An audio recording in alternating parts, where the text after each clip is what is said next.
Hi guys, welcome back to the channel. Today I've got 3 replays in the American Tier 10 Tech Tree Tank Destroyer, the T110E3. Now if you do like the video, as always, don't forget to like and subscribe down below, as it really does help out the channel. And yes, the E3, someone did ask for a video on the E3 before this big patch, a couple of weeks before, and I thought I'll hold off and wait to play it until after the crew and equipment changes. So here we are with the E3. Well, what's it like as a tank destroyer? Well, this is an absolute corridor warrior. And that's because this vehicle is very, very good at holding an avenue of attack, or defense, really. It's a very good defensive vehicle, because the armour on it is fantastic. The lower plate is actually a lot thicker than you'd think. If you look at the chassis and go, oh, it's an E4 or an E5 type chassis, well, yeah, it is. Naturally, it's a T110 kind of chassis. But the lower plate is just a bit thicker, so it's actually a lot harder to pen than both the E4 and the E5. So when people shoot at the lower plate, they bounce a lot more, and they sit there going, what? But the lower plate is still pennable. The thing is, the superstructure, the upper plate, the machine gun port on top are just so strong.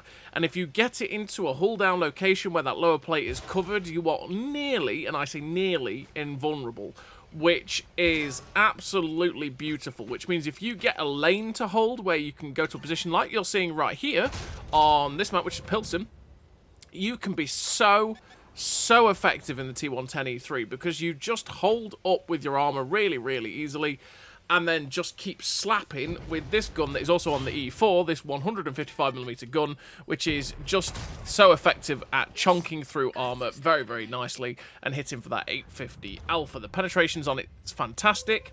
One of the downsides, naturally, to the E3 is it doesn't traverse to the left and right on its tracks that quickly, honestly, and it's also got no turret, which means it's pretty awkward depending on the fight you're in. And you're actually pretty slow as well, which can mean you're a bit sluggish to get into position. I mean, you consider that the E5 is 35 kilometers an hour, I think it is, same as the E4 is. But this vehicle is 25 kilometers an hour, so it's that 10 kilometers an hour slower, and that's with a bit of help as well. Which, yeah, say this tank is a bit slow and sluggish. It's a bit slow to its top speed. It is quite slow in general, and because its track traverse is a little bit slow as well, it can struggle if things try to get round it. Because that's naturally the thing to do against an E3, is if you track it, you can get round it and you can just start farming it. And it does take a while to turn as well, which can be a bit frustrating for the E3. A lot of the time what you might need to do, especially if you're fairly healthy, is just risk the fact that you're going to take a hit from the E3, track it and get around it to be able to then just start farming it from behind. Because the other thing is, it's got a very weak rear, which means that a lot of HE rounds even go through that as well, which can be decent for fighting against it.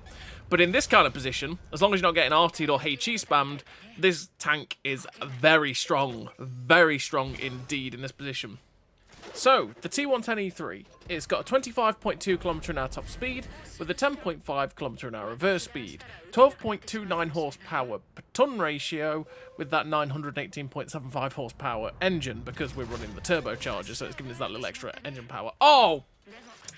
There we go. We saw the shell tracer of the artillery. Get out of here, Mr. Piggy. No pooping on us anymore. Anyway, I digress. 20% internal fire chance is on the high end of fire chances. Yeah, if you get shot on the back end, it gets lit on fire. It's a pain. But like I say, with the 25 km/h top speed and that 12.29 horsepower per ton ratio, it's pretty slow with its top speed, and it's not got the best power to weight in the universe, so it is sluggish getting up to that top speed. And the reverse speed at 10.5 is also really slow. It's very slow to reverse this vehicle.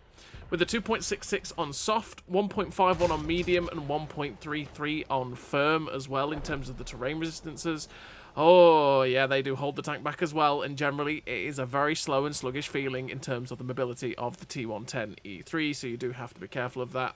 And you've got a 25.6 degree a second track traverse, which means this tank does turn pretty slowly on its tracks as well. It's not incredibly slowly, it's just noticeably slowly. It's one of those vehicles that does feel very lethargic. 360 meters of still concealment is not great. With 387 meters of on the move concealment, again, the camo of this vehicle is not that great, and it will get spotted pretty easily. With 476 meters of view range, you can spot for yourself decently well as well. It's only really going to struggle to start spotting people that have really good camo unless they fire, like Mr. Kanonen Jagdpanzer there from the back of the map.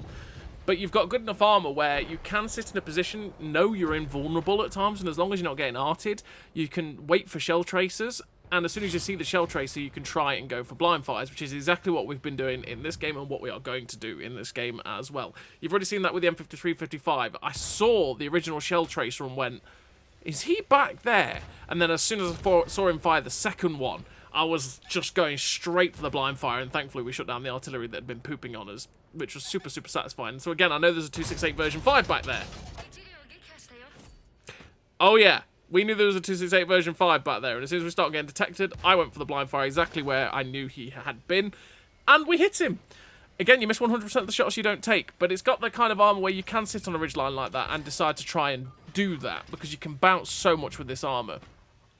You've got 0.82 accuracy during rotation of the gun, because that stat still counts for turning the gun left to right, which is alright. With the 1.74 accuracy during movement, though, that's not actually that bad for the vehicle. Usually, tank destroyers like this have poor accuracy during movement. That's actually not too bad.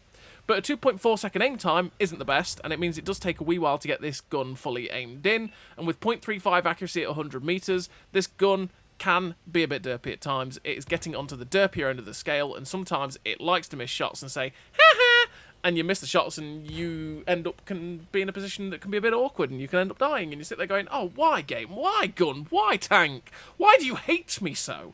And it can be like that. You've got 8 degrees of gun depression, though, which is very flexible for this vehicle. It's great for it to be on a ridgeline for the E3, because, again, you can hide that lower plate very, very easily. Use this 155mm gun to just keep chunking out the rounds. 17.56 second reload is 2.9 key DPM, which is not incredible, but it's also not bad. Decent enough, especially for having that 850 Alpha. By the way, the gun. Thanks, gun. Yeah, that is pretty decent DPM for an 850 Alpha gun. With 295 penetration on the standard AP, those AP rounds are beautiful and go through most vehicles. And if you struggle to pen some things, you can just load the 375 pen APCR rounds, which are absolute filth, and butcher all vehicles very, very easily. They are filthy rounds to load, and they are beautiful in general. Lastly, you've got 850 Alpha on the standard AP, 850 on the premium APCR, and 1,100 bit of damage on the HE for that 90mm of HE pen, which is very, very good as well, with 870 meters a second shell velocity on the standard AP and 1088 on the APCR. So the velocity you do have to give a fair bit of lead, as it's not the best in the universe. Also, thanks gun. I mean, we could have aimed that better, or we could have waited a split second longer to aim that shell, but thanks gun. The one place that I couldn't actually pen the 277. 2 shots that we could have shut that guy down, but hey ho. We finished that game with the 5 kills, 4.9k damage. Pascucci is the high caliber with the second class for the 1282 base XP. Decent game there for the E3 on Pilsen. But like I say, yeah, that shell velocity at 870 meters a second shell velocity is, yeah, it's below average by quite a bit. And with the AP, you just got to remember to give it a fair bit of lead to be able to hit your targets. You will feel a difference in the APCR round when you load that, because 1088 meters a second shell velocity is nicer, but it's only just above average. So you still got to give a good amount of lead at distance to be able to hit the targets. But if you load the APCR rounds, it generally makes the gun feel a little bit better, because that extra 200 and a bit meters a second shell velocity can be very nice for this E3's 155mm gun. But like I say, this tank is just an armoured behemoth. It's very, very strong in a hull down location. It's exactly what it wants to be doing. It wants to be holding a lane for sure, where it sits there going, come on then guys, try and take my lane. I dare you. And if you've got a bit of support to stop the enemy team or to deter the enemy team from getting around you, that's where the E3 really shines, because naturally the E3 starts to struggle. If it's in a position where you go, oh, there's an E3, and there's just an E3 and there's 2 of us, just take the hit. Take the hit from the E3, get around it and start pummeling it in the side, because that is how you're going to take this vehicle out, because it will struggle to deal with that because of the lack of the turret and how slow it turns to the left and right. You will have to take the hit, but you can do that, because obviously if this tank hits you most of the time, unless it gets unlucky with where the shell goes, it is going to pen you. So, yeah. So what do I run in terms of a crew and equipment on the E3? Well, I run Born Leader, Situational Awareness, Track Mechanic, General Mechanic, Run and Gun, Clutch Braking, Armour Angling, Expert Gunner, and Off-Road Driving, with the Advanced Loader, the Turbocharger, Optics, and the Grousers. Grousers, for the extra track traverse in conjunction with the clutch braking, as well as making the ground resistances a little bit better as well, with off-road driving alongside it. So that this tank has the best ground resistances we can possibly get on it, as well as having the best track traverse, because it is very slow to turn left and right if you do not help it, and it really does help the tank. Alongside the turbocharger as well, just to give it that extra oomph in the engine, trying to help it get to the top speed a little bit easier. The optics to be able to spot for yourself and have that 476 meters of view range so that we don't get outspotted all the time, because most things will spot you, so it's good to be able to spot them back. The advanced loader to get the best out of the DPM as well, which can be obviously something you want to do with this kind of tank destroyer. Expert gunner to increase the chance of doing module damage by 6%, as well as decreasing the effective distance on our penetration, with armor and angling to reduce the amount of damage coming into the tank by 5%, because it is a brawly TD. You will be wanting to do that because you will be getting stuck in. Run and gun to make the accuracy during movement go as down as low as possible, so that that aim circle bloom isn't massive while you're moving this vehicle, and that way you don't have to suffer the 2.4 second aim time as much.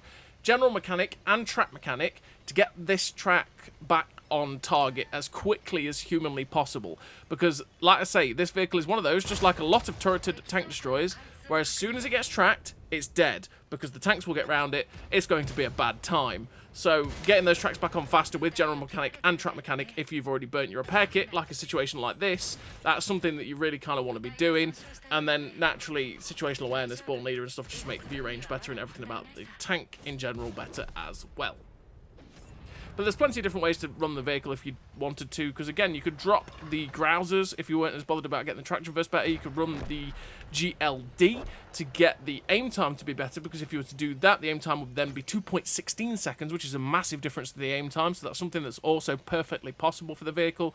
You could run the loaded shell exchanger to switch between AP, APCR and HE, so you could avoid a situation like this, where I've loaded HE and I really want to meme that 1100 damage HE round into Waffly 100, who I was presuming was loading by the fact that he was running away from me, and then I forgot, oh wait, it's actually a bit of a struggle to pen a Waffly 100 with HE these days, because the turret got buffed to a level where the HE isn't a guaranteed pen on it anymore, and we all end up in a really awkward situation.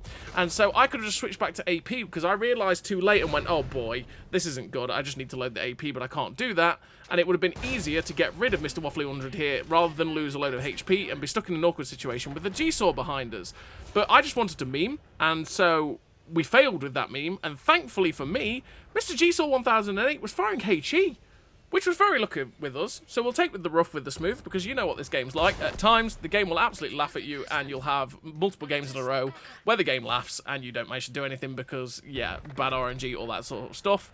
So when this kind of thing happens, you go, I'll take it, thank you game, it's nice to have a bit of goodness for a change. So we're up to 5.7k damage, make that 6.5k damage in this game here on Fractured Lands. And yeah, like I say, we ended up doing that boo-boo, to be honest. We shouldn't have gone in on the Waffle like we did. I thought the Waffle was reloading just because he kept backing off. So I thought, he just doesn't want to take the hit, because if he took the hit from me, he could have just drove up and deleted me through the lower plate, because it's Waffly 100. But he didn't do that, and so I thought, oh, he's loading, right? By the way, I'm watching for any movement down here, because I'm pretty sure there's a tank coming after us. And so I'm keeping my eye on both the 283 and down below as well. As we did manage to get the shot into the 283, he's got himself into a very good position here. There's the tree down that I was waiting for, or something like that, which means there's something coming up on my left, so I've got to be careful of that. Oh, it's a 4005 as well. That's not going to be a good time. So we look at the 4005. The 283 risks it for a biscuit. We shut down the 283. I'm going to try and get as close as possible to the 4005, but realistically, all he has to do is splash us with Hesh, and he kills us. And we finished the game with 7,700 damage, the 351 assistance damage, the victory, with the 6 kills, the 1719 base XP, 2.6k blocked as well. We could have probably done so much more in that game with the Ace Tanker, the Top Gun, the High Caliber. We could have done so much more in that game if I hadn't decided to try and YOLO the Waffle to get a meme HE round in. And again, that could have been one of those things that if I actually had the ammo swapper, I would never have pushed that aggressively to go after the Waffly 100. Because in that situation, I would have just switched to AP, known I could put the shot through his turret really easily, and then YOLO'd him where I could have killed him with the HE round later on. But because I had the HE round loaded, I was just like, no, I'm just going to make sure I'm going to get this HE shell into him, even though I couldn't pen him with it anyway, because my brain went, old school Waffle, easy HE pen. No, it's not, that's not the case. That's not really the case, is it? If I caught him sideways on with the turret, sure, but not with the 90mm of penetration with the turret armor that thing has nowadays, which is still not great turret armor, but it's enough to just not take HE shells as easily as it once did. And yeah, like I say, that was just a brain fart, realistically, and we just charged him. We lost so much hit points. We could have ended up with 8, 9, 10k there, probably, if we hadn't ended up doing that, because we'd have been able to have all the HP to take hits from the 283, kill the 283, and then or take a hit from the 4005 and delete him too. And probably put a HE shell through him as well, you know? Bad plays, but we still came out of it with a really nice game anyway, right? And we're into this third replay here, which is Sand River, which again, this is what I'm talking about. This is the strength of the E3, and it's why I like this replay, because it is the corridor god. This tank is so good at holding a corridor. As Mr. Tiger Mouse drives around the corner, the Tiger Mouse penned that on the move. Did he go straight through the gun mantlet? What is that? What is that for a penetration, sir? You need to go buy yourself a lottery ticket. That is insane look. You don't pen that spot very often whatsoever. It's like 500mm effective. But I digress. We are holding this spot here, so as long as artillery doesn't start hitting us, which is why I'm hugging this section here, by the way, because as long as that artillery isn't in the corner at K90, it's going to be very difficult for him to loop shells into this position because of the way the ridgeline is. If he's in the normal arty spot, because there's two spots arty tend to go sit. They either go sit along the K line, or they go sit in the dip at E0. If he's at E0, like a lot of arties go to, it's going to be very difficult for him to hit us, which is why you can see me just staying here as much as possible. As soon as the arty detector goes off, I pull back into this area here, which again is fine for me, because again, these guys will not be able to pen me very easily at all in this sort of area. So the IS-7 is trying to get around, and I'm not sure what the IS-7 is trying to accomplish. There's literally 3 heavy tanks and me here in this area, so that IS-7 is not going to go very well. His heavy tank friends aren't helping him push in this regard. If they'd all pushed as one there, maybe this could have worked, but with the 2 TDs behind us covering this position, the Type 4 Heavy, me and the Felice here defending this little riverbed, that was never going to work for Mr. IS-7.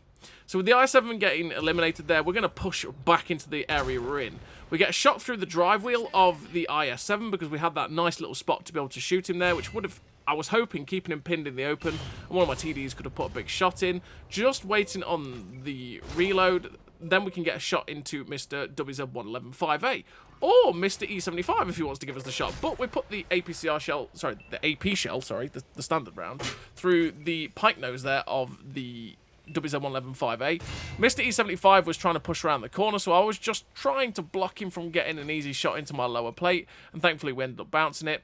Just waiting now to get that extra shot into the VKB, but realistically I should have bluffed it and waited that extra couple of seconds to get the full reload in, and then I could have gone for him.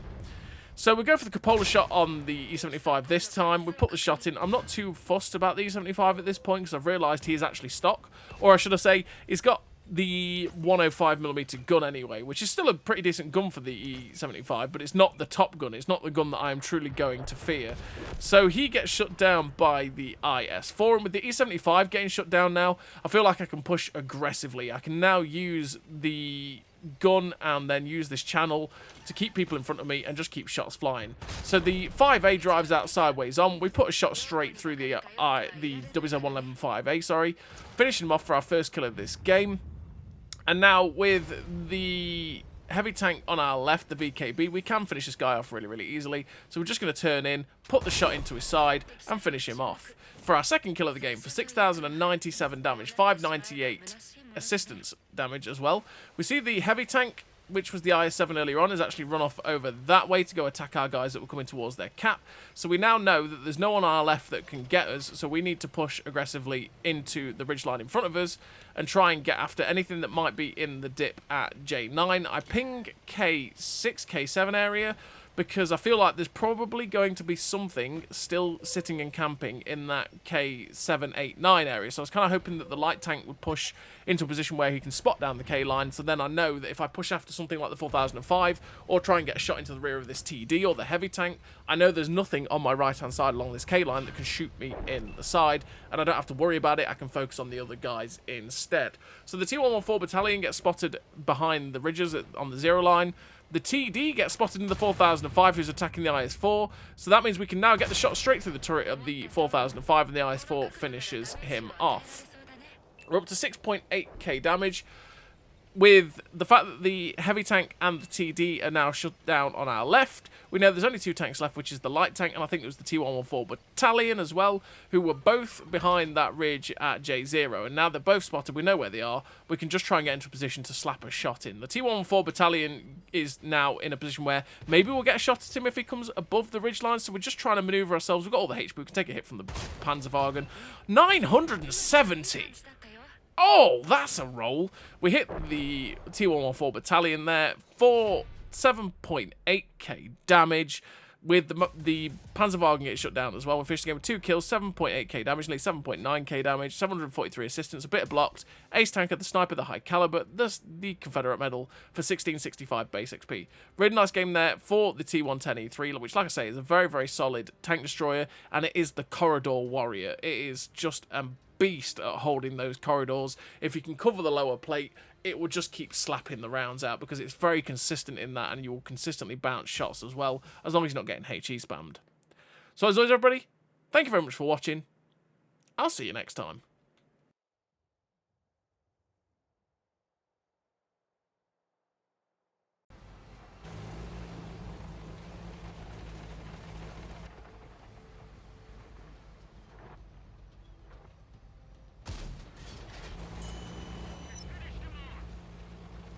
A great success!